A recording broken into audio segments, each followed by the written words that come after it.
Nós gostaríamos de registrar com muita alegria e satisfação as presenças do vice-governador do estado de Roraima e Rondônia, senhor Daniel Pereira, do secretário executivo do Ministério do Turismo, senhor Alberto Alves, do secretário de Desenvolvimento Humano e Social do Distrito Federal, senhor Marcos Paco, do presidente da Associação Nacional dos Servidores Efetivos das Agências Reguladoras Federais, senhor Tiago Cardoso Henrique Botelho.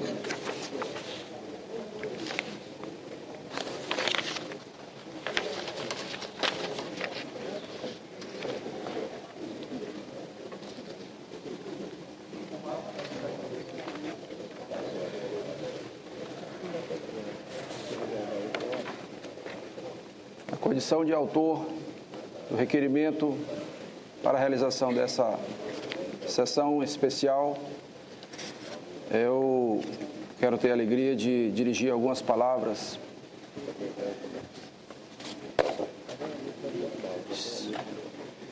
Senhoras e senhores senadores, senhores convidados,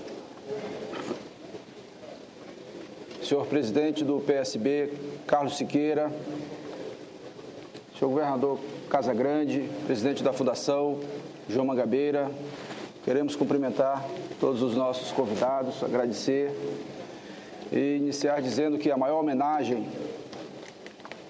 que o país pode fazer a um de seus filhos é aquilatar o tamanho de sua ausência. Esse é o sentido de estarmos reunidos aqui. Não apenas para prestar o merecido louvor a uma vida que nos inspira, mas o de tentar traduzir o que ainda hoje ela nos instiga. Não falarei dos muitos feitos de Eduardo Campos como administrador. Esses o Brasil conhece e reconhece muito bem, tanto que replica em todos os seus quadrantes. O gestor minucioso, o cuidado com o gasto público, o permanente monitoramento das despesas, a transparência como um dever, a ética como um princípio e o diálogo como uma profissão de fé na política, um parteiro de consensos. Esses são, digamos, os pontos cardeais de sua presença pública. Quero, na verdade, deixar registrado nos anais desta casa uma opinião pessoal sobre o ser humano excepcional que tive o privilégio de conhecer. Desejo falar sobre o aspecto que para mim é o que torna a ausência que sentimos do nosso querido Eduardo em uma presença de peso no destino da política nacional. Começo por destacar não o que ele fez, mas o que ele não pôde fazer.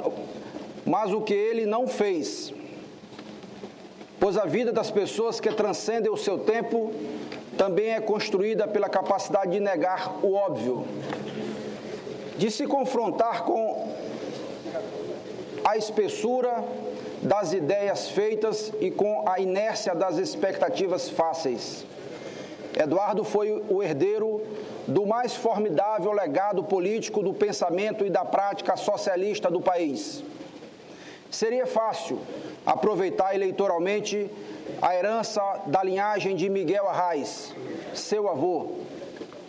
Era o que se esperava dele, que prosseguisse a obra do avô.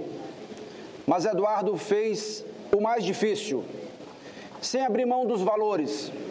Pavimentou um caminho diferenciado, forjado por uma leitura do mundo em sua dinâmica moderna.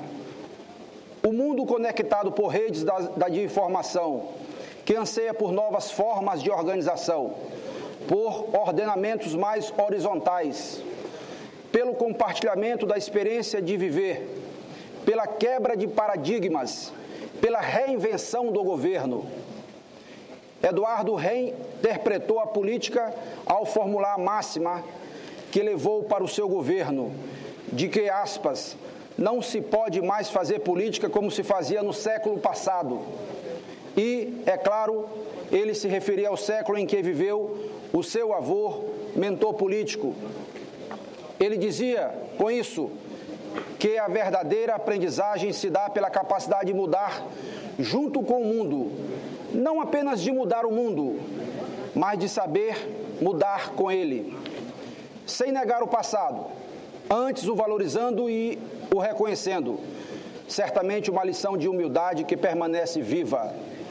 Eduardo também dizia que, aspas, é fundamental que o Brasil tenha coragem de fazer novas escolhas. Não é só mudar um partido ou uma pessoa, mas as prioridades. Suas palavras ressoam cada dia mais, especialmente hoje, quando assistimos o mais amplo divórcio entre a política e a sociedade.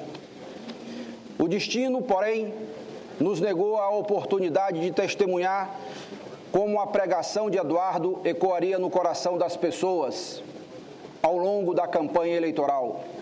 Uma retórica diferenciada, um apelo novo, uma ânsia de futuro teria nascido e germinado em muitos corações, não fosse a trapaça do destino. Tivesse ganho ou não a eleição, Eduardo hoje seria, sem dúvida, uma voz mais qualificada para fazer as pontes entre o país que somos e o país que almejamos ser. O seu dom de diálogo, sua capacidade de juntar as pessoas, a coragem de manter a palavra como uma questão de honra, a capacidade de enxergar o novo, lá mesmo onde o antigo teima em persistir. Tudo isso fazia de Eduardo Campos um homem talhado para liderar, para apontar caminhos. Permitam-me, minhas senhoras e meus senhores, meu querido presidente Carlos Siqueira, ao finalizar, dizer algo que para o coração de todos os que conviveram com Eduardo chega a ser banal, de tão verdadeiro. Eduardo deixou a vida, mas não a existência. E a prova de que ele continua existindo é esse diálogo que persistimos mantendo com a inspiração de sua vida. Muito obrigado a todos.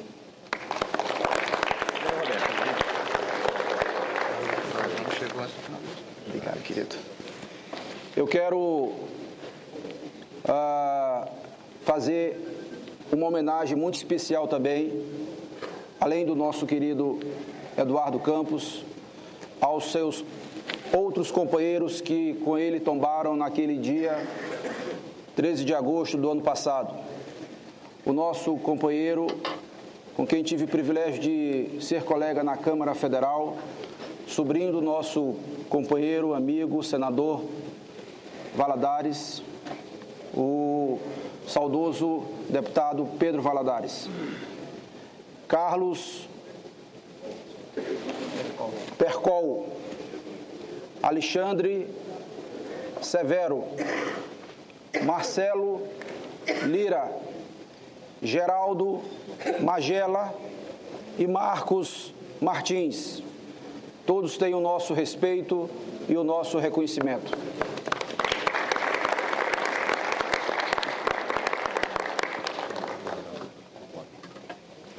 Cadê os que chegaram agora? Eu queria convidar o governador Rodrigo Hollenberg, nosso governador do Distrito Federal, ex-senador da República, para compor a mesa.